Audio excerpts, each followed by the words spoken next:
Mark out in Phoenix. George Nichols, St. Carlos, California. Awesome. What's up, Davis? What's up, Mark? Mark, I was waiting on you, buddy. I was about to call you out. I knew you were on. I knew that.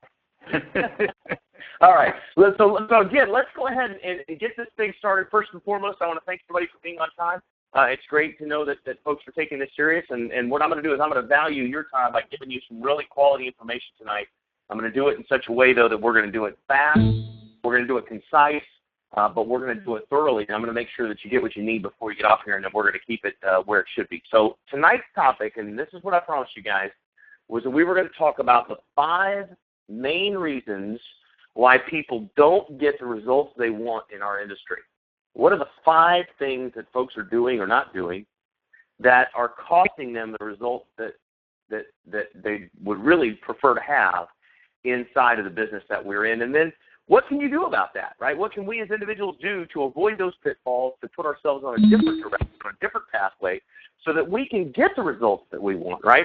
Another great, I guess, topic or another great title for this training might be, what are successful people doing that I'm not, right? You know, if you're somebody that hasn't gotten the results maybe that you've wanted, you can ask yourself, what are the successful people doing that I'm not doing? Okay, and so we're gonna unpack that tonight. Now, by the way, just out of curiosity, I love it because everybody here is very coachable and nobody's got me on speakerphone, so we're able to keep the line open. So I would ask you guys, because the line is open, if you would, please engage with me tonight, right? Help me out just a little bit. We got this thing recorded, and it makes me sound kind of silly on the recorded webinars. If nobody answers me when I ask a question, it makes people think I was the only one on the line. So how many of you guys would like to know what 5 pitfalls most folks fall into and what you can do about it? Anybody? I'd love to. Yeah, absolutely. All right, awesome. Thank you. You guys are awesome, man. I'm taking you with me everywhere I go. All right, the 5 pitfalls. Here's number 1. Here's the number 1 reason why most people are not getting what they want out of their businesses, okay? The number 1 is they're in the wrong business, okay? They're in the wrong business. Now, let me give you an example of what I mean. There was a lady who's not involved with Doobly, by the way. She's someone that I met through a different organization, and she was involved in several different businesses over the course of the last couple of years, and I've not really seen her have any measurable success. But about 7 or 8 months ago, she got involved in a health and wellness multi-level marketing company, and she is absolutely killing it now. I mean, she's got a growing team. She's making money. Her team is making money. Things are on fire. It's exploding. But I believe it's because she found something she was passionate about.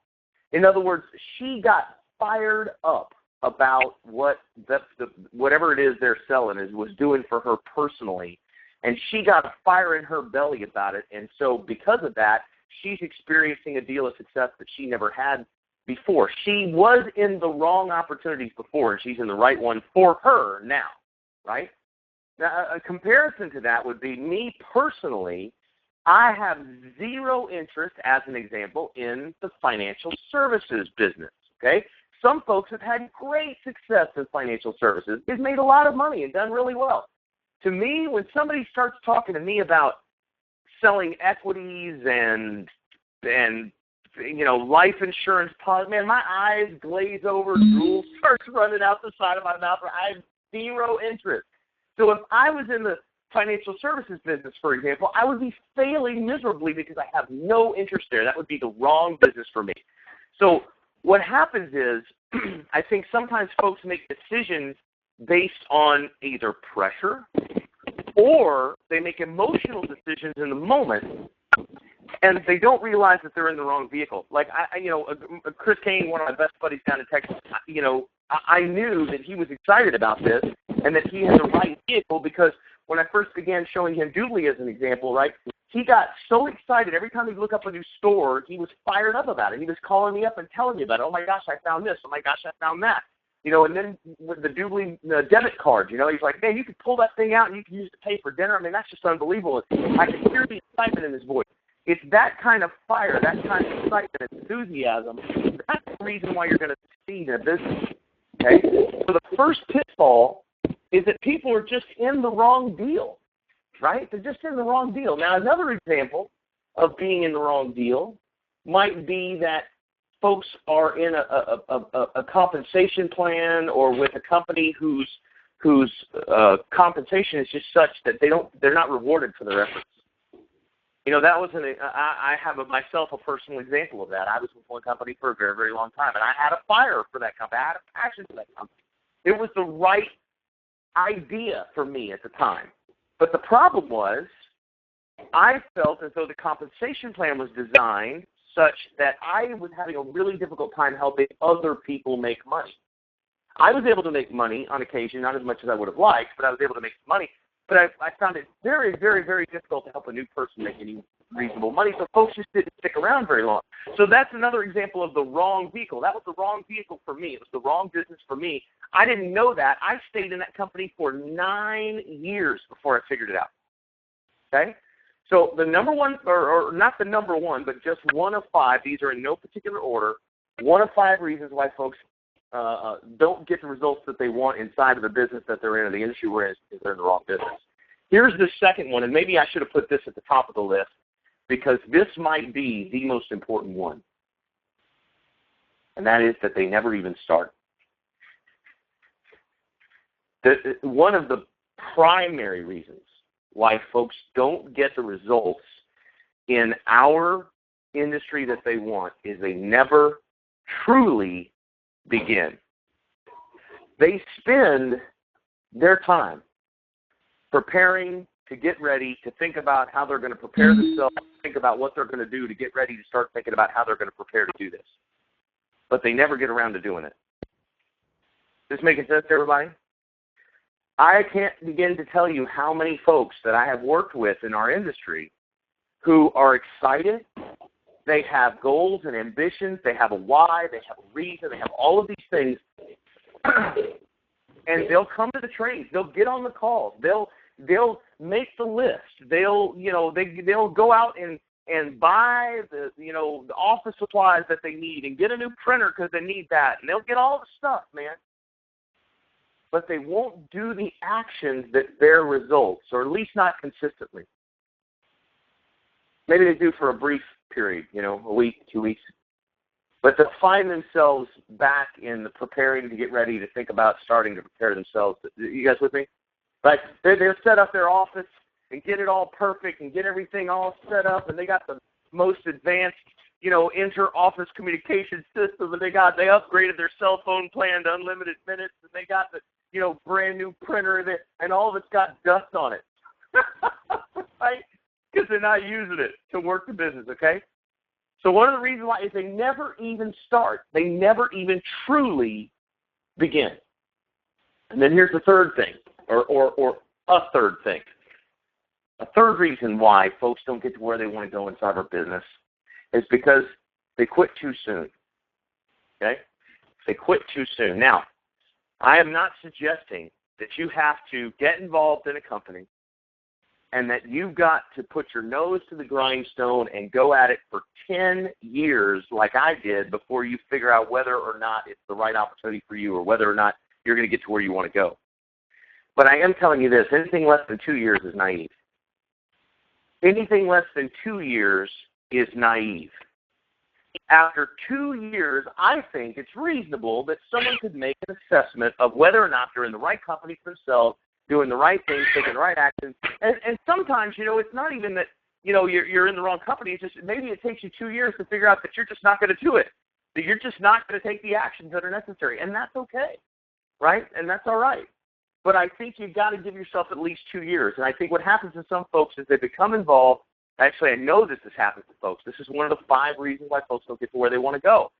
They get involved in a company or in a model like we have, and maybe they talk to 3 people. Maybe they talk to 5. Maybe they talk to 8. And they don't get the results that they were hoping to get. Maybe they start 1 out of 5 or 1 out of 8, but that person doesn't really do much with it. And so what happens is all of their forward momentum, all of their intent is thwarted by these results that they've gotten initially. And so they just kind of stick, and they don't really go any further. And they give themselves a month or maybe 2 before they go, well, I just, I don't know. And then they kind of fade off, okay? But what I'm letting you know is that in our business, guys, you have to be committed to the process. not necessarily to the results, right? And a good example of this is go into the gym, right? Does anybody here have a workout routine? Anybody work out regularly? I know Joe Ferrara lost a bunch of weight and got in much better shape over the last year or so. Does anybody else work out regularly online? Anybody? I do, Brian. Let me ask this. When you go to the gym one night, do you come home and you're buff? Or does it take a little while? It takes a while. Takes a little while, right? What about losing weight? You start a diet on the first day and get on the scale the next morning and you've lost 5 or 10 pounds, or does it take a while? Definitely takes a while. It takes a while. Oh, yeah. Right? And you got to be committed to the process, not the results. Isn't that true? When you start a diet program, when you start a workout program, you've got to be committed to the process, not the results, because if you're committed only to results, you'll quit, and you'll quit too soon. Because you see so many folks who go to the gym and they work out for a day or 2 or 3 or 5, and they go, man, I'm sore. This hurts. I'm not seeing any results. I don't think this working out thing really works. Or maybe it just doesn't work for me. And they quit. But somebody who's experienced success in the gym, gotten themselves into better shape, gotten stronger, gotten leaner, would say, what are you doing? You quit too soon. Wouldn't they say that? You know, especially if they saw them working out hard, if they saw that individual working out hard and doing the things they were supposed to do for a week or 2 or 3, but then they quit, they would call them up and they would say, you quit too soon. You quit too soon. You were on the right track. You were doing the right things. I know you weren't seeing results, but that's how this works. You got to stick with it. You quit too soon. That's what they would say. Wouldn't they say that? So what happens to folks in our industry is they quit too soon. They get started and they go at it for a week or 2, and maybe they get some results, or maybe they get mediocre results or tepid results, or maybe they get great results, but then the next couple of weeks they're not getting such great results. Whatever the case might be. But they give it a month or 2 months. And they go, well, I guess this just isn't going to work out. But see, they quit too soon because they were looking for the results. They weren't in love with the process. In our industry, you've got to fall in love with the process. You can't quit too soon. Here's the 4th thing. And this kind of goes along with some of that inaction we were talking about earlier. One of the reasons why folks don't get to where they want to go in our industry is because they mistake hope for action. They mistake hoping for acting. They mistake wishing for doing. See, they read the book The Secret, right? And they thought that they could just sit at home and pray to the genie in the bottle. They thought that they could just sit at home and envision and imagine what it would look like to be a vice president or to get that house in the Cayman Islands. And they thought if they just focused on that long enough, it would just miracle itself into their lives. And I'm here to let you know, there's one thing missing from that movie, The Secret, or that book, The Secret. I love that book. I love that movie. I love that idea that if you hold positive images in your mind, you think about what you want, and you focus on those things, that they will begin to manifest in your life. And I agree with that 100%. But there was only one part missing from that whole formula. And that is that somewhere in there, you got to do something. Don't you? You got to do something. Don't you have to do something? Oh, yeah. I mean, you can imagine you gotta do the work. You got it. You can imagine yourself with washboard abs, right? All tan and sexy on the beach, or ladies with your Victoria's Secret body and your string bikini on the beach. You can imagine that all day long. But if you're imagining it while you're spooning in Haagen-Dazs sitting on the couch, it's not going to happen. Right? Isn't that true? Come on now. Is it true or not? Okay. Absolutely. So there's got to be action in there somewhere, doesn't there? Don't you have to take some action along with this? So what the imagining does, what the visualization does, what the hoping does, is it puts you in the right mindset. It gets you excited. It gets you fired up. You're more likely to take action if you can visualize where that action is going to take you. If you can imagine what your life is going to look like when you got the house in the Cayman. If you can imagine what it's like to have an extra 8 or 10 or 12 or 15 grand a month coming in like clockwork every month, if you can imagine those things, you're more likely to take the actions that will get you there, because your brain can see what the results of those actions are going to be. But the action still has to be there.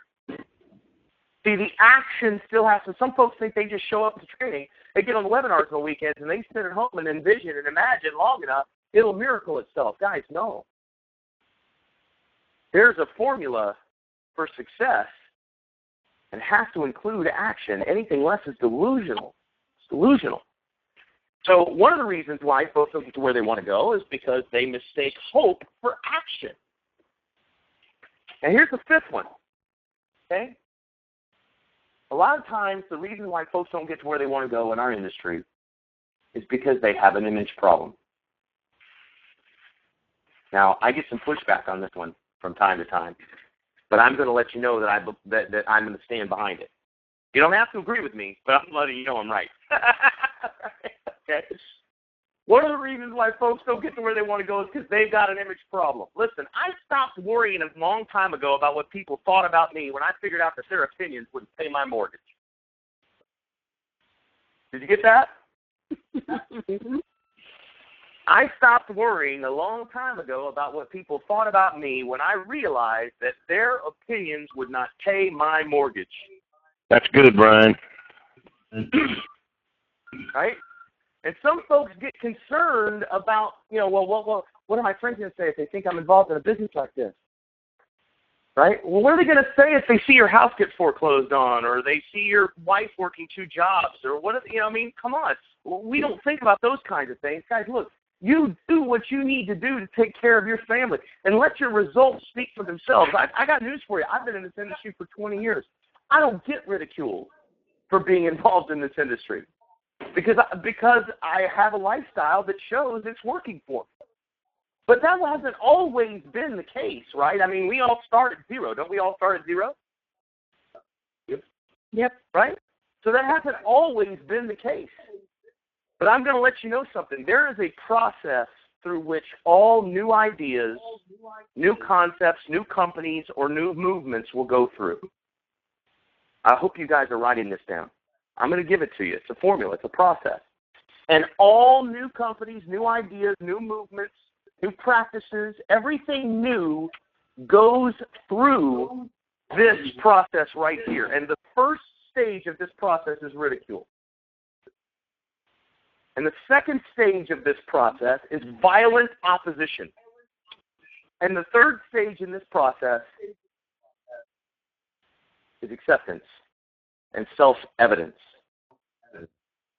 I hope you're writing this down, and then I'm going to give you some examples. Okay? So think back to women's suffrage, right? When the first person to say, I think women ought to have the right to vote, and somebody went, what? Right? The idea was ridiculed, was it not? And then when the idea began to gain some traction, then it became violently opposed. Were there not riots in the streets over women's right to vote? Yes or no? Yes. Demonstrations all over the place. Right? Now, what is a woman's right to vote is self-evident. It would be ridiculous to imagine it any other way. Right? And the same has been true with so many other things that we've seen happen in our culture and with our government and with everything else. But understand that this is true in our own lives. How many of us know that when a lot of folks get faith for the first time, if they've had a lifestyle or a circle of friends or they've been involved in some things, right? How many folks know that, if when you look at young inner city youth and people like that, if they've been involved in gangs and drugs and things like that, suddenly they find somebody who cares about them, wants to drag them out of that, they get involved, they get some faith maybe, or they move on to a better place in their life, and what are the first thing their friends do? You're doing what? You believe in what? Come on. And then it becomes, oh, you're too good for us. See, then it moves from ridicule to violent opposition. Oh, you're too good for us now. Right? And then before long, it just becomes what it is. It becomes self-evident. But see, a lot of times what happens to folks, especially in our industry, is they have an image problem. And they can't get past stage 1 or stage 2 to get to stage 3. Because as soon as they're ridiculed, because again, think of it, guys, if somebody's been working a job doing the same thing with the same group of friends in the same way for 20 or 30 years, and suddenly they find themselves in an industry like this, and they want to do something better for themselves and for their lives going forward, do you think they're going to get some pushback from their friends? Sure. Especially, do you think they're going to get some resistance from the crabs in the pot that don't want them to crawl out? You guys have heard the crabs in the pot philosophy, right? Mm-hmm. So Yeah. can't you imagine that when somebody comes to their friends and they go to their group of folks, that, the same guys been working at the same mill together for 10 years or 15 years or 20 years or whatever the case is, and they go, listen, I came across a new business. I'm going to start generating some income. I'm going to bring my wife home from her job, and I got a 5-year plan to be out of this place and be retired before I'm 50. And what are their friends going to do? You're going to do what? Isn't that going to be the initial reaction? Oh, yeah. And it should be, because that's human nature, because that's how it works for everything. The 3 stages are ridicule, then violent opposition, then self-evidence or acceptance. And it's always been that way, and it will never change. And it's that way on a large scale, and it's that way on smaller scales. It's that way for companies, and it's that way for individuals. So why would any of us expect anything different? If we're making a radical change, the reason why I don't get ridiculed now for being involved in home-based business is because I've been doing it for 20 years. It's self-evident now.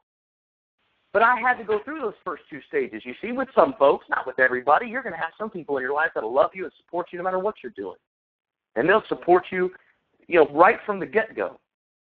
But you got to understand that there's going to be some of that. There's going to be some of that stage 1 and stage 2 stuff. And we need to prepare our folks for this. So the first stage is going to be, you're going to do what? And then it's going to be what? You think you're too good for us, huh? You got to get out of the mill? What's wrong with our jobs here, huh? What's wrong with my lifestyle, huh? What, right? Aren't they going to get some of that? Yep. And then the third stage is going to be, wow, you deserve it, man. You worked hard at it. It's funny. The same folks that will ridicule you, the same folks that will give you violent opposition will congratulate. When you finally get there and when you've finally done something good for yourself and for your family, they'll come to you and say, wow, man, that's impressive, man. I knew all along you'd make it happen. Not all of them will say that, but you'll get some of that. Okay? So these are the 5 pitfalls, guys. Now look, there's 100 others. But these are the 5 that I think are probably the most prevalent. Can anybody recognize any of these as having ever personally experienced any of these? I know I've experienced all 5. I've personally experienced all 5. How about you? Oh, yeah. I've been doing the getting ready, Brian. I got a good start, and then I got a little sidetracked with some vacation. I'm trying to take care of everything else in my life, so I don't have to think about it, and I just need to be doing more of what I already know how to do. There it is. You nailed it for me. I got the fancy computer and the printer and all that crap. That's right. Well, we've all experienced it. I mean, it's not unique. It's not unique to me. It's not unique to Chris or Joe or anybody else. We've all gone through these. So I promised you guys a 2-part training here. I promised to give you the 5 pitfalls, and I promised to show you how to get out of them. And it's really not altogether that hard, right? If you go to the doc, you go, hey, doc, it hurts when I do this. What's the doc say? Well, then don't do that. Don't do that. Right? Okay? And the solution here is just as simple. Okay, number 1, look. The wrong business. Let's talk about how do you fix these? And we're going to rip right through this because the fix is easy. Once you can identify the problem, the fix is no problem. If you're in the wrong business, here's the answer. Get in the right one. Okay? Get in the right one. And what I mean by that is find whatever it is you're passionate about. Look, I'm passionate about a lot of things, but more than anything else, I'm passionate about common financial sense. I just like common sense when it comes to finances. I like doing things rationally when it comes to my money. And so helping families to save money on things they're already spending money on gets me excited. I get fired up about that. I get excited. I went and bought some new kicks today. I went and bought some new running shoes today. Got cash back on my running shoes. I'm excited about that, guys. I'm passionate about that. You know what else I'm passionate about? I'm passionate about big business, big international business. I get fired up about any kind of industry where billions of dollars are changing hands, and I can be a part of it. I get excited about that. And so, for me, Doobly is the right business, man. It is the perfect fit. So I encourage you to get in something you're excited about. And most of the folks I work with overwhelmingly are just as fired up about Doodly as I am. But if you're not, I give you permission to go find something else. Right? Now let's go on to number 2. Number 2 says they never even start. Now, how do you fix the never even start? And the answer is just as simple as say, hey, Doc, it hurts when I do this, right? If you never even start, what's the answer? Start! Right? Get busy. Go to work. No, here's what you do. To avoid pitfall number 2, here's what you do. Have a daily method of operation that involves activities that get results in our business. Shuffling papers isn't getting you results.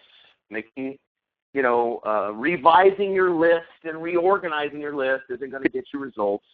Organizing your desk isn't going to get you results. I'm guilty of this, right? Redrawing your whiteboard is not going to get you results. All of these things will help you, and that they may help you become more organized, or they may help you to focus your energies, but none of them are result-driven activities. Now, I'm going to give you the result-driven activities in our business. Piquing folks' interest and demonstrating either Doodly.com or Doodly Network. Those are the results-driven activities in our business. Those are the things that create results in our business. And only those things. Everything else is preparation or maintenance. Everything else is preparation or maintenance. There are only 2 things that are going to bring you results in our business, and 1 is finding out if folks are interested in looking, and 2, showing it to them. Ask them if they're interested and show it to them. Those 2 activities is how you start. So what you do is you put on your daily method of operation, you create a battle rhythm for yourself, or it can be something as simple as you put 3 pennies in your right pocket first thing in the morning. And every time you ask somebody if they're open to making money outside of what they're doing, you can move a penny from your right pocket to your left. But you can't go to bed at night till all 3 pennies are in the left-hand pocket. I don't care what methodology you use to hold yourself accountable to a daily method of operation that involves activities that are production-driven. But that's how you must start. And then here's number 3, quit too soon, right? One of the reasons why people don't get where they want to go in our industry is because they quit too soon. How can you overcome this? And the answer is give yourself 2 years. Give yourself 2 years of honest to goodness effort in one endeavor before you make a decision, yay or nay. Take 2 years. Now, by the way, that doesn't mean 2 years of sitting and hoping and wishing. That means 2 years of daily method of operation, 2 years of taking action, 2 years of doing the right activity, 2 years of doing the things that you need to be doing. Continue to get trained, continue to plug in, be on the webinars, encourage your team, all of those things. Give yourself 2 years before you make a decision. Don't be like a tumbleweed, guys, that goes every which way the wind blows. Give yourself a focus. Paint yourself a target. And like a laser, focus yourself there and go after it. Give yourself 2 years. If you focus like a laser, put your heart in it for 2 years. At the end of that 2 years, if you're not at least on your way to where you want to be, then you have shown yourself that it wasn't the right opportunity or the right business for you. And you've now got permission to move on, and nobody can call it quitting because you gave it your effort, you gave it your all, you gave it your heart, you gave it your energy, you did the things necessary. Are you guys with me on this? Okay? Yep. Now here's number 4. Right? One of the reasons why people don't get to where they want to get to is because they mistake hope for action, but how can you overcome that? And the answer is, to know that part of the formula to getting what you want to get is taking action, and there is no substitute for it. And we talked a moment ago about the daily method of operation and engaging in activities that will produce results. You must make that a part of your daily routine. Like brushing your teeth or taking a shower, you've got to know every day there are certain things you must do if you want to see growth and results in your business. And sitting and wishing and hoping and imagining and fantasizing and building vision in your head and all those things is both healthy and wonderful and encouraging, and I highly recommend you make it part of it, but it can't be all of it. Right? I'm going to tell you something else, too. When you know that day that you've talked to, like yesterday, my wife and I together cumulatively yesterday must have made 50 phone calls. getting geared up for this open house where Mr. Buck Reed's going to be in town on Tuesday night. And I want you to know something. Last night when I was sitting on the couch and it was late, we had already gone to bed, and I was imagining in my mind what it was going to look like when we had Vice President done, and when I got to see my friends like Joe Ferrara and Chris Kane promote the Vice President, and I got to be there with them in the Cayman Islands. And as I'm sitting on the couch imagining these things, it was much easier to imagine, and it was much more fun to imagine because I knew that day I had taken actions that were bringing me ever closer. So don't mistake hope for action. Take the action. And then as you paint that vision, it just becomes that much more vivid. And then last but not least, the whole image problem thing, guys, I'm going to tell you how to get past this. Just know the stages. Know how it's going to unfold. Know you're going to experience all of these things. And then just be okay with it. Right? Just know you're going to be okay with it. All the 3 stages, you're going to experience them, guys. You're going to experience them. From some people, not from everybody, but from some people, you're going to experience these things. But here's again what you need to know, and you need to think about this. Your friends and relatives' opinions will not pay your bills. Their opinions will not send your kids to college. Their opinions will not ease your financial burden month to month. Now, we don't have to be jerks about it, right? We don't have to go throw it in people's faces and be like, we don't have to do that, but I'm going to let you know something. Your friend thinks that you being involved in this business is silly. Well, take a look at their financial situation. And if they're not exactly where you want to be, then they don't have the answer either. Right? So don't worry about it. Absolutely. Does that make sense? Right? Here's what I say to somebody that says to me like, I looked into one of those businesses, right? Brian, you need to stray away from that. I go, really? Oh, you're an expert in direct selling? Huh? Oh, you're an expert in e-commerce and online direct selling? I didn't know that. Tell me more about that. Oh, well, got it. You're not. Perfect. Thanks. That's what I thought. Right? Again, I'm being facetious. You guys know that, right? I would never say that to somebody in those words in that way. I'm just trying to give you the attitude that we must have in our own heart as to that, right? Look, I'm just going to give you one way to overcome this. You want to overcome the image problem or help other folks overcome the image problem? Here's one sentence to help you do it. This is a sermon in a sentence right here. Check the fruit on the tree. Check the fruit on the tree. I don't take golf advice from hackers. I don't seek out my buddy that's been divorced 3 times to ask him for marital advice, and I'm not taking business advice from people that don't have success in business. Is that fair enough?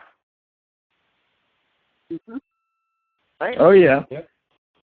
So, guys, listen, these are the things I wanted to share with you tonight. I feel like these are powerful, powerful concepts. I did record this so we can let Amanda know that we recorded it. We'll be able to share this. This will be posted up on the website. How many guys think we ought to put this one up on the website? Was this a good one tonight? That's a great one. Yes. Do it. Definitely. Perfect. Awesome. Then we're going to do that. Great. Okay, guys, you got my word on that. All right. Listen, hey, everybody, I appreciate Excellent. Put it up. always. I appreciate you being with me. I appreciate all the way that we're going to work together and the vision that we hold together as a group. And I'm super excited about where we're going and all those fantastic things that are happening. Can't wait to get back to Salt Lake City and share with you the things that Michael will let me share with you about where we're going to be in the next couple of months. Guys, have a super fantastic week. Go out there and make it happen, everybody. God bless you. Same to you, Brian. Good night. Night, Brian. Thanks, Brian. Great call.